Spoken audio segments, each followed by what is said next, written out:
Hi everyone. I'm a little sick, so apologies for the nasal sound, but I just watched I kind of skipped over it this morning, but last night I watched episode 4 House of the Dragon, Tumbleton. Ah, perfect. It was perfect. It was a total I don't want to say return to form because they've been doing their job, but I really feel like this episode encapsulates sort of the joy of why we even watch a show like this, right? It has everything. It has the drama. It has action. It has justice and injustice. It has Rhaenyra. I think she's kind of coming out of the fog of coming back to King's Landing. She's becoming more reasonable. Um, in my opinion, still kind of a bad leader, to be honest. Like at this point, like I want her to be a cool queen. Obviously, in real life, I'm not big on monarchies at all, but I feel like watching the show, I was a fan of the show. I'd be like, okay, I feel like she can be a good queen. The last episode, she did not do that. Anyways, let me get into it because I don't know about you, but I really love this show. So please let me know what specifically you liked about this show. 'Cause I have a few things. So, first of all, this is Tumbleton. We're going back, we're kind of exploring this character who we haven't seen a lot of, Lord Ormond Hightower. And off the bat, we kind of already know he's a little freakish. He has like this thing with smells. Um, he's kind of uptight and he's too good, too cool for school kind of guy. Um, which, whatever, interesting character, okay. But the more we get into him, the more I'm like, this guy is a narcissist and a manipulative, like he's a controller. He loves to be in control. And I'll talk about this in a second, but we see what happens when he is not in control, and it's not pretty.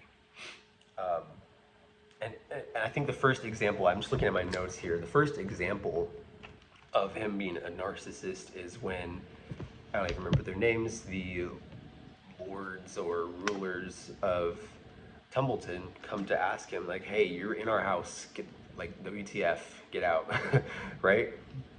And he gets out of his tub. First of all, I don't know. I guess maybe he wanted them in there when he was in the tub, in the bathtub, which is very narcissistic. But then he gets out while he's mansplaining. I don't even remember. He's just talking the talk. He's like, deal with it or else. And he gets out of the tub naked. Narcissistic move. He's trying to impose his will and say, I'll break the rules. You just got to deal with it. I'll do what I like. Deal with it. Um, but yeah. Then the next part comes. I wanted to read this from my handy dandy Constitution. Amendment 3 of the U.S. Constitution. No soldier shall, in time of peace, be quartered to any house without the consent of the owner, nor in time of war, but in a manner to be prescribed by law. So now us Americans, like, soldiers haven't been quartered in American, like, the public's homes in probably 150 more or more years. I mean, we're probably going back to like early 1800s, maybe Civil War. Yeah, maybe Civil War is the last time. Is off the top of my, off the top of my head.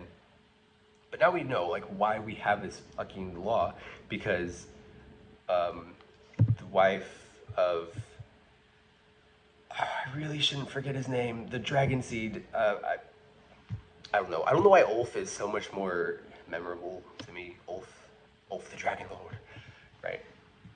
But the other guy.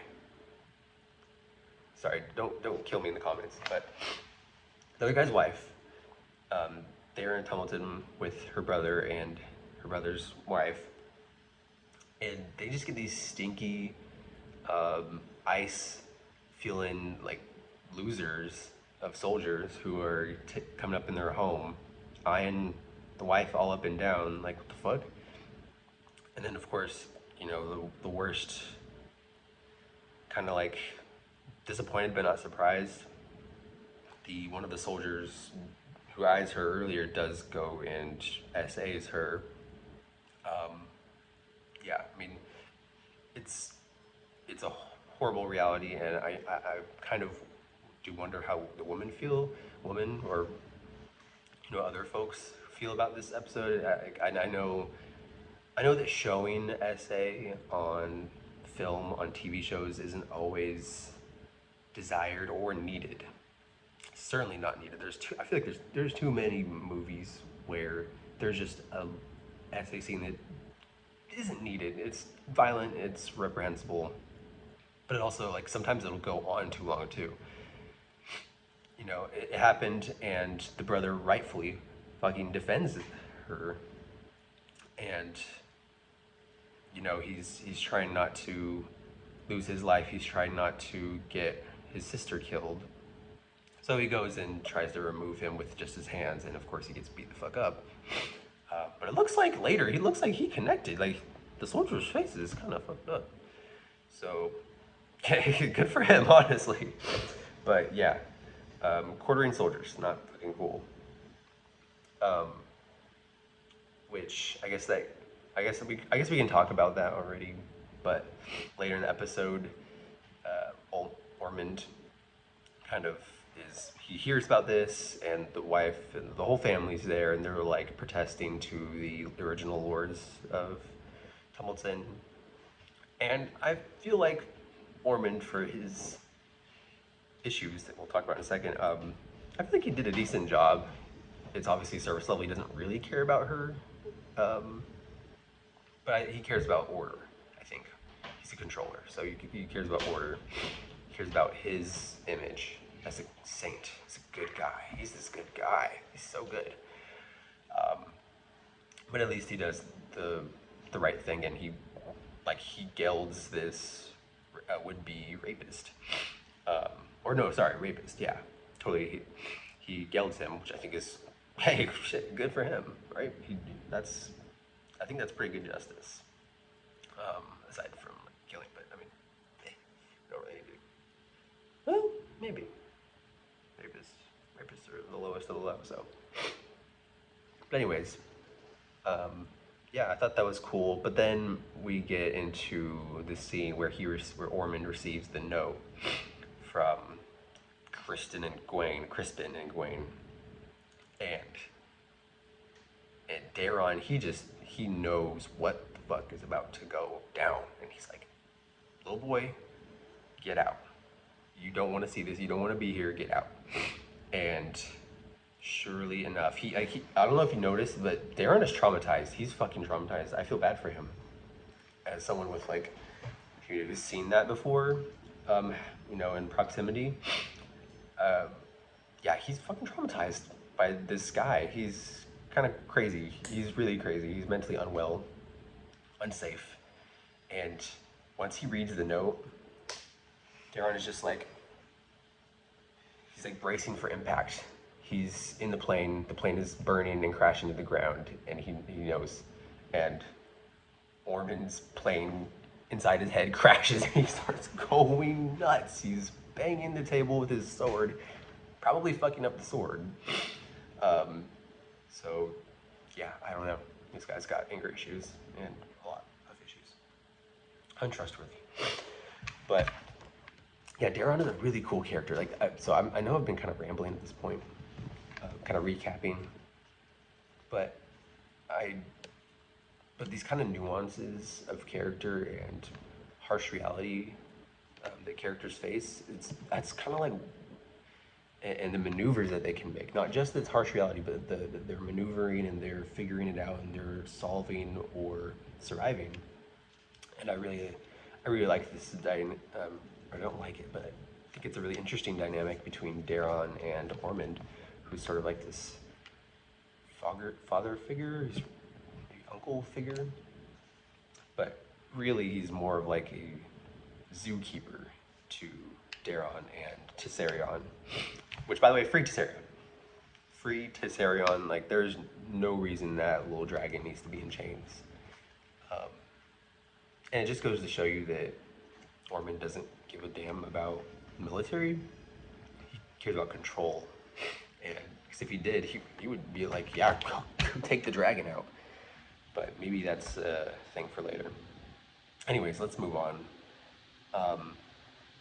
Yeah, Alan. This is why I love this episode. Alan, he just comes in and he's like, he's almost too good. Like, he does have his flaws, and I like that. But he's so good. He's like just a dude doing the right thing. He's just this noble guy, nobler than probably any of the other people in King's Landing or any other place. He wants to do right by him and his family. And anyone else, like, if you're not trying to hurt me, sure, I'll help you. And he says this amazing quote: anger is not something that can be ended with a blade. And that goes back to Ormond, he's lashing out his own anger. So, yeah, really cool guy. I can't wait to see more of Alan in court and maybe doing other real things. He's just a reasonable guy, and I feel like that kind of might go into the Jon Snow issue, where when your morals are too good, you have to face them, or because so many other people don't believe in your morals. They just don't give a damn.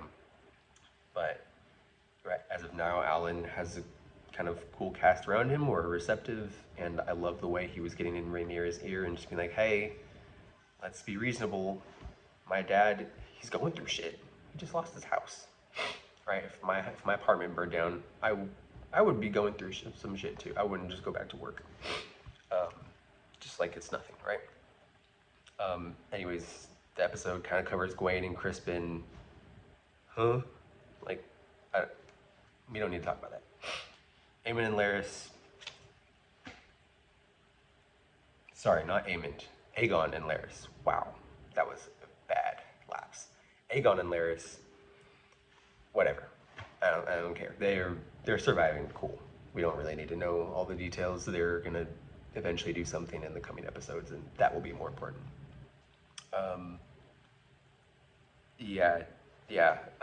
I think the last kind of big one that I want to cover is Daemon just loves Rhaena. He's like surprised. He has this kind of coldness. He doesn't really hug her. He's just kind of like, what did you do? Like, what?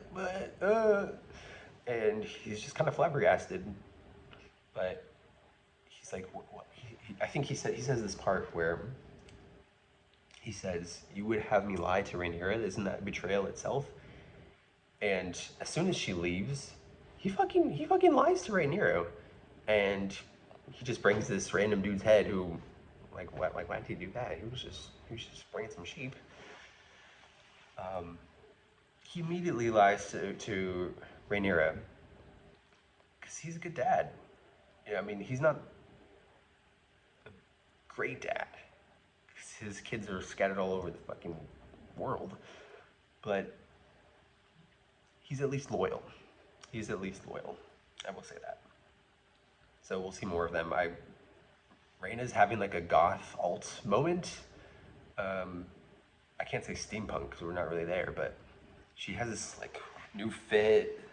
She's cut off her braids, like she's mourning. She is, and I want to see more of her. It's really cool. Kind of, the outfit's a little funny. It's a little edgy for no reason, but whatever. Last thing. I'm sorry that this is the very last thing, because this is what I'm like, whoa. But Helaena is pregnant? Helena's pregnant. What the fuck? So now we got to deal with that. Yeah.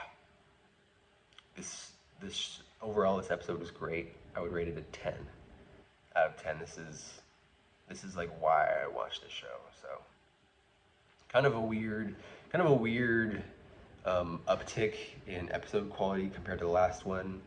There were some things going on with Rhaenyra. I know we needed to cover her in King's Landing, but the last episode was not executed well. And I'm kind of glad that they didn't do anything with the whole replacement, the switcheroo thing. That was a dumb idea. That was a really dumb idea. Anyways, let me know what you thought. Let me know what you think of what I said. What was a detail in this episode that you enjoyed? Let me know. Thanks.